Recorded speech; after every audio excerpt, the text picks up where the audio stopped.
Graba, John. ¿Están todos todavía? Bueno.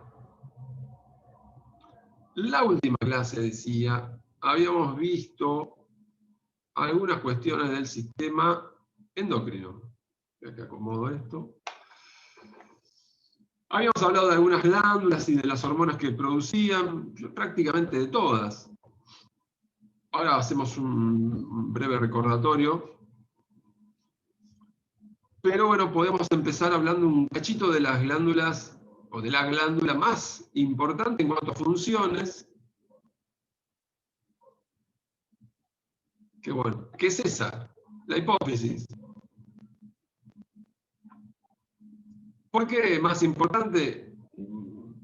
Bueno, porque es la que regula a la gran mayoría de las otras glándulas. A través de ese mecanismo que era la reacción esa en cadena, ¿no? O efecto cascada, acá ahora vamos a poner algunos ejemplos. Y además, bueno, porque produce un montón de hormonas en sí. ¿Sí? Hay algunas glándulas que producen una hormona, como la paratiroides, que bueno, no está por acá, pero produce solamente la hormona paratiroidea. Entonces, bueno, esta produce un montón de hormonas. Obviamente, para recordarlo y tenerlo presente, ¿sí? Esta glándula está debajo del cerebro. ¿Sí? Tiene esta forma, tiene dos lóbulos, y esto que se ve acá amarillo clarito es parte del cerebro. ¿Sí? Si bien, bueno, es el hipotálamo, lo que vemos acá. Acá arriba, ¿sí? Todo ahí arriba, se encuentra el cerebro. Esto significa que fundamentalmente la glándula hipófisis, así como todas las otras glándulas, están controladas por el sistema nervioso. Bien. Y ese sistema nervioso envía señales a esta glándula, en este caso, para que se libere o que se deje de liberar una hormona. Bien. Hay hormonas que libera la hipófisis, por ejemplo, que activan a otra, acabo de decir hace un ratito. Por ejemplo, esta. Acá están, recuerden que las iniciales que aparecen acá están en inglés, o sea, las siglas, ¿no? O sea, está todo en castellano, perfecto, pero las iniciales están en inglés. Todas las H que ven, todas dicen H al final, o la gran mayoría. Esta no, esta no. Esa H corresponde a hormona. Nosotros decimos hormona activadora de la corteza renal, ¿sí? O hormona estimulante de la corteza renal. Hormona estimulante de la tiroides, esta otra. Hormona estimulante de la tiroides. Hormona folículo estimulante, hormona luteinizante, y etcétera. Y esta que ya la conocemos, ya que estamos, la ADH, era la hormona antidiurética, hormona antidiurética, o sea, es como que las letras están todas mezcladas. Entonces, eso recuérdenlo, que porque por ahí vos decís FSH. Y bueno, si te acordás de eso, bueno, por ahí lo podemos deducir. Bien, fíjense estas dos, o estas primeras que están acá a la izquierda, estas cuatro en realidad. La hormona corticotrófica, que es esta, o estimulante de la corteza renal o suprarrenal, fíjense dónde actúa. Actúa sobre las glándulas suprarrenales. Esta hormona, que es la hormona estimulante de la tiroides, actúa sobre la tiroides. La folículo estimulante actúa sobre las gónadas, ovarios y testículos. Y la luteinizante, fíjense que también actúa sobre los testículos y sobre los ovarios. ¿Sí? Las dos. Es decir, estas cuatro que están acá actúan sobre otras glándulas.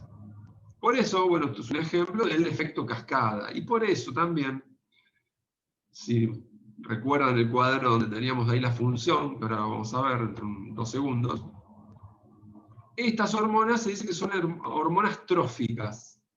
¿sí? Porque son hormonas que actúan o estimulan a otra glándula. ¿Para qué? Y bueno, para que esa otra glándula, en este caso esta de acá arriba, segregue sus propias hormonas. Lo mismo la tiroides. Cuando esta hormona, la estimulante de la tiroides, estimula a la tiroides, ¿qué hace la tiroides? Bueno, trabaja y segrega sus propias hormonas. Y lo mismo pasa con todas las demás.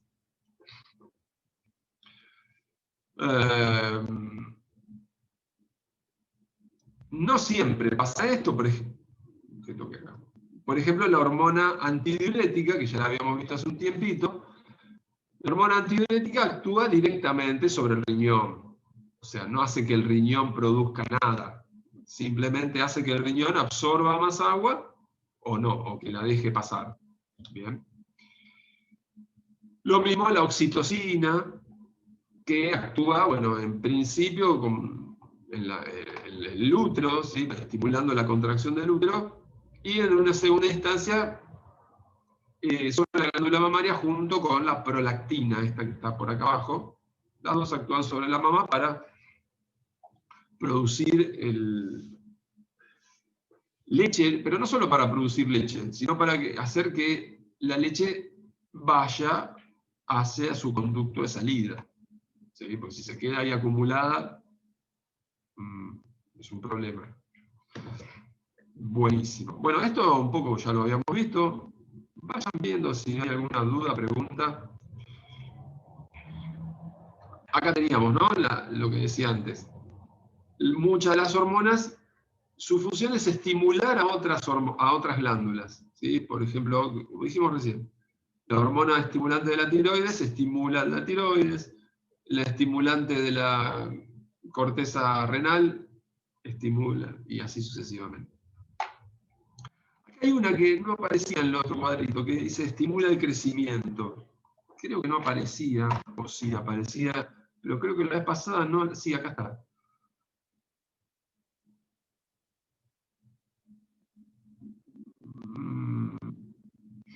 Bueno, esta hormona del crecimiento, se llama así, hormona del crecimiento, también recibe el nombre, acá dice otra cosa, pero recibe el nombre de somatostatina.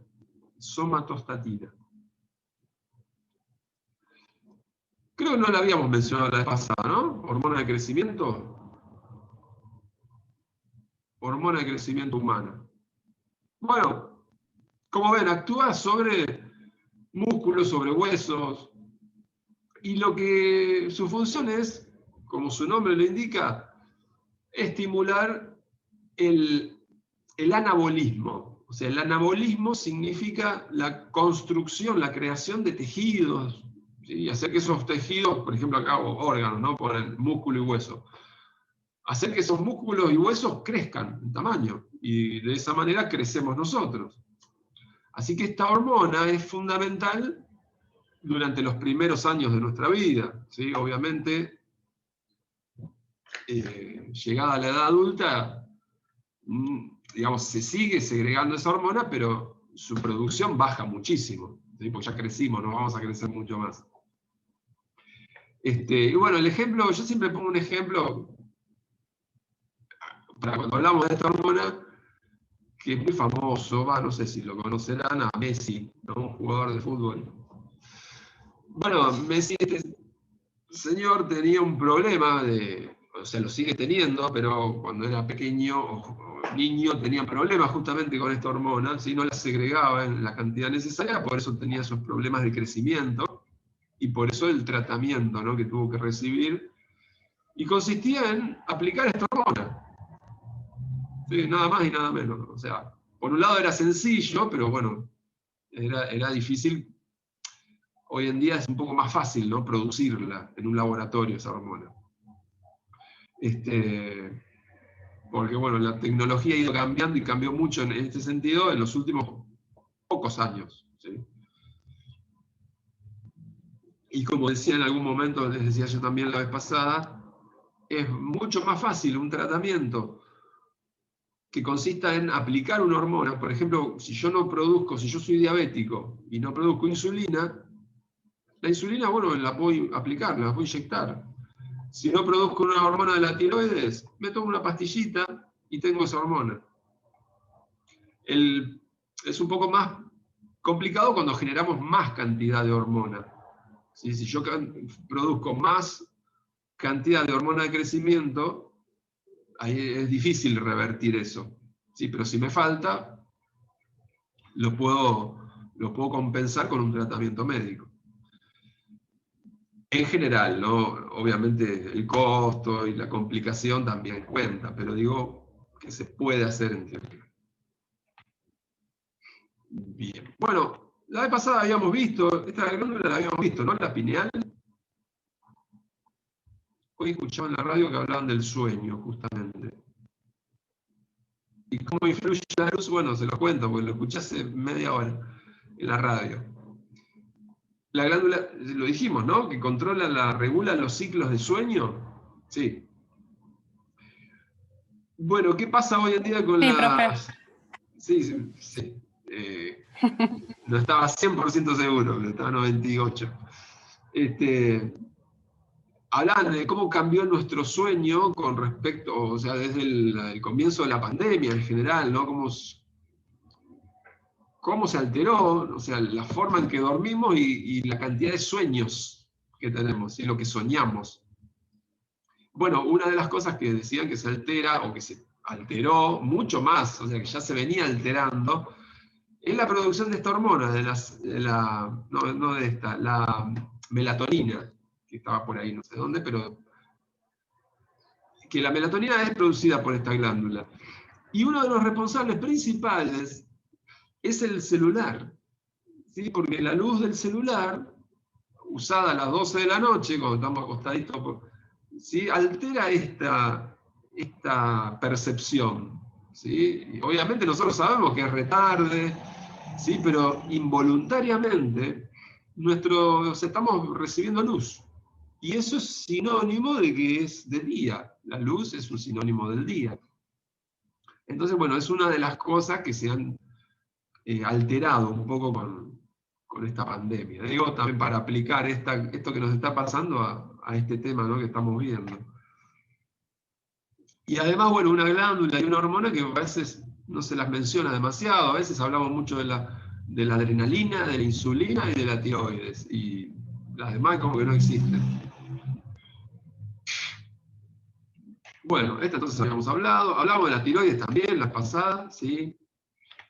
Creo que de todas. Del corazón y de cómo regula el agua. Del timo también, que hoy lo mencionábamos al timo. Porque obviamente en el timo se activan y maduran los linfocitos T, pero también se segrega timosina, ¿no? Esta hormona que ayuda a la producción de linfocitos T. Este timo, creo que en algún momento les decía yo que está muy o más desarrollado también en la niñez y en la adolescencia, y con los años se va atrofiando, ¿sí? O sea, el tamaño del timo va disminuyendo, se atrofia.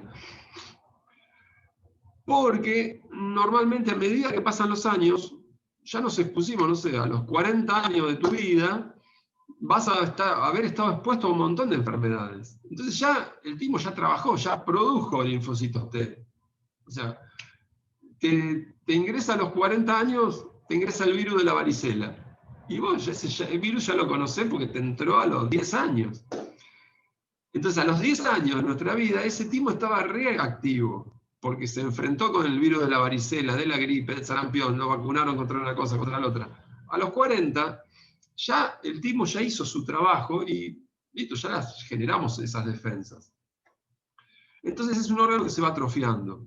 Y por eso nuestro sistema inmunológico, a medida que avanzan los años, también va trabajando cada vez menos. ¿Sí? Y bueno, eso es uno de los motivos por qué esta enfermedad es mucho más perjudicial en personas de edades más avanzadas. ¿Sí? Porque ya nuestro sistema inmunológico trabaja, obviamente que sigue trabajando, pero cada vez menos. Bien. Bueno, nos quedó para el final, esto lo habíamos visto, la eritropoyetina, sí, lo vimos, esto también. nos quedaban las glándulas sexuales. Lo de la insulina también lo vimos, ¿no? El miércoles. Sí, lo vimos. Insulina, glucagón. Sí, lo vimos. Bien. Entonces nos quedan las hormonas sexuales. Que algo por ahí llegamos a decir. Pero es el tema que nos va a permitir hablar del último tema que tenemos que hablar, que es los sistemas reproductores. Entonces nos viene bien un poco empezar. Todavía nos queda hablar de los sentidos, órganos de los sentidos.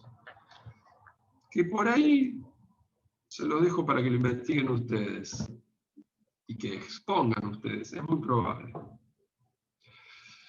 Entonces, obviamente es uno de los principales momentos del año en que tenemos que diferenciar entre varones y mujeres.